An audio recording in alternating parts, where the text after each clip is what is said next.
Hello everyone, welcome to this series on literary theory, and in this video we are going to discuss feminist criticism and the role of theory. Introduction. Feminist criticism has become an integral part of literary studies, providing crucial insights into the representation of gender and the dynamics of power and literature.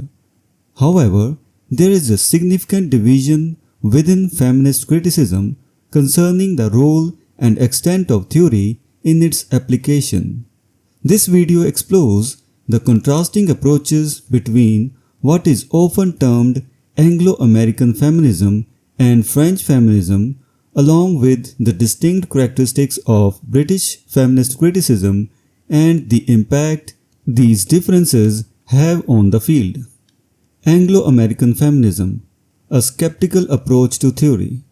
The Anglo-American approach to feminist criticism is rooted in a more traditional analysis of literature, often characterized by its skepticism toward contemporary critical theories like post-structuralism and psychoanalysis.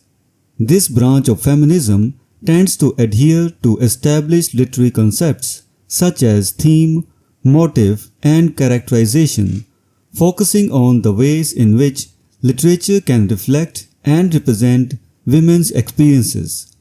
Key characteristics of Anglo-American feminism. Focus on close reading. Anglo-American feminist critics prioritize the close reading of texts, analyzing how themes, characters, and motives reflect the realities of women's lives.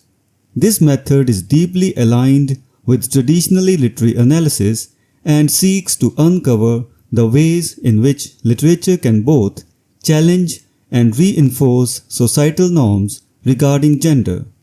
Emphasis on realism. Literature is often treated as a mirror of reality in Anglo-American feminist criticism. Critics in this tradition evaluate literary works based on how accurately and fairly they represent women's experiences, and how these representations can be measured against historical and societal realities. Use of historical and non-literary data. To enhance the understanding of literary texts, Anglo-American feminists often incorporate historical documents, social history, diaries, and memoirs into their analysis. This approach allows for a more comprehensive understanding of the social and cultural contexts in which literary works are produced and received. Notable figures. Elaine Shawalter, a leading figure in Anglo-American feminist criticism. Shawalter's work, such as A Literature of Their Own, focuses on the historical development of women's writing and the ways in which female authors have created a distinct literary tradition. Sandra Gilbert and Susan Gubar, best known for their co-authored work The Mad Woman in the Attic, which examines the portrayal of women in 19th century literature, particularly in terms of how women writers express their own identities and resist patriarchal constraints. Patricia Stubbs and Rachel Brownstein. These critics have contributed to the tradition by exploring the depiction of women in literature and the cultural forces that shape these representations. British feminism, socialist feminism, and cultural materialism. Although often grouped with Anglo-American feminism, British feminist criticism has distinct characteristics that set it apart. British feminism is frequently aligned with socialist feminism, cultural materialism, or Marxism, emphasizing the political and theoretical dimensions of feminist criticism. This tradition focuses on how literature intersects with societal structures, particularly in relation to caste and gender. Key characteristics of British feminism. Integration of political and theoretical analysis. British feminist critics are often engaged with Marxist theory and cultural materialism, analyzing how literature both reflects and perpetuates social inequalities. Their work seeks to uncover the ways in which class, gender, and power are intertwined in literary texts. Focus on social context. This approach emphasizes the importance of understanding the broader social and political contexts in which literary works are produced.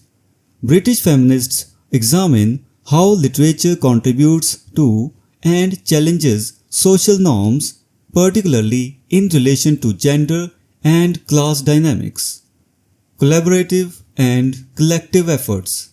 The British feminist tradition has a history of collective work, such as the Marxist Feminist Literature Collective and the Literature Teaching Politics Collective. These groups have been instrumental in shaping a politically engaged form of feminist criticism. Notable figures: Terry Lowell. In her work Consuming Fiction, 1987, Lowell examines how literature reflects and shapes consumer culture, particularly in relation to women's roles in society.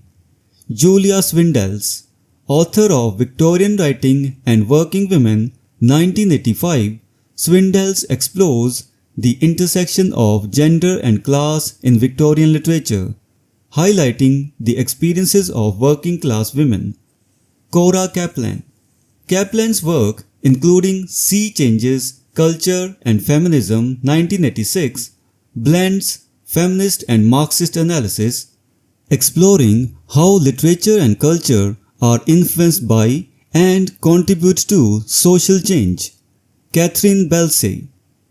An influential figure in British feminist criticism, Belsay is known for her work on tragedy and gender, as well as her Marxist feminist analysis of literary texts, as seen in The Subject of Tragedy, 1985, and John Milton, Language, Gender and Power, 1988. French Feminism, Theoretical Foundations. In contrast to Anglo-American and British feminism, French feminism is deeply theoretical, drawing extensively on post-structuralist thinkers such as Jacques Lacan, Michel Foucault, and Jacques Derrida. French feminist critics approach literature not as a direct reflection of reality, but as a complex network of language, symbolism, and psychoanalysis. Key characteristics of French feminism. Focus on language and representation. French feminists are particularly interested in how language constructs and perpetuates gender differences. They explore how literature and other cultural texts use language to encode gender roles and power relations. Engagement with psychoanalysis. Influenced by Lacan, French feminists often incorporate psychoanalytic theory into their analysis, exploring how unconscious desires and structures shape both literary text and societal norms regarding gender. Philosophical inquiry. French feminist criticism frequently engages with broader philosophical questions about identity, subjectivity, and the nature of representation. This approach often involves a detailed examination of the underlying assumptions and ideologies that inform literary texts. Notable figures. Julia Kristeva. A central figure in French feminism, Kristeva's work explores the intersection of language, psychoanalysis, and gender. Her concept of the semiotic challenges traditional notions of language and representation, highlighting the fluidity and multiplicity of meaning in literary texts. Helen Sixou. Known for her essay, The Laugh of the Medusa, Sixou advocates for a form of writing she calls a creature feminine, which seeks to break free from patriarchal language structures and expresses the multiplicity of women's experiences. Luce Irigaray. Irigay's work, including The Sex Which Is Not One, critiques the ways in which Western philosophy and psychoanalysis have constructed women as the other, challenging these frameworks and advocating for a new language that can more accurately represent women's experiences. Comparative analysis: Anglo-American versus French feminism. The differences between Anglo-American and French feminism highlight the diversity of feminist criticism and the ways in which cultural and intellectual traditions shape critical approaches. While Anglo-American feminists often focus on empirical analysis and the realism of literary texts, French feminists are more likely to engage with abstract theories of language, identity, and psychoanalysis. Key comparative points: Anglo-American feminism. It prioritizes close reading, realism, and historical context, often remaining cautious about integrating complex theoretical frameworks into literary analysis. French feminism. It emphasizes theoretical approaches, particularly those related to language, psychoanalysis, and philosophy, often viewing literary texts as sites of linguistic and symbolic contestation rather than as straightforward representations of reality. Conclusion: the division within feminist criticism regarding the role of theory reflects broader intellectual currents within the field of literary studies. While Anglo-American feminism remains grounded in traditional literary analysis, French feminism pushes the boundaries of criticism into the realms of language, psychology, and philosophy. British feminism, with its emphasis on socialist and cultural materialism, offers yet another distinct perspective, highlighting the political dimensions of literature and gender.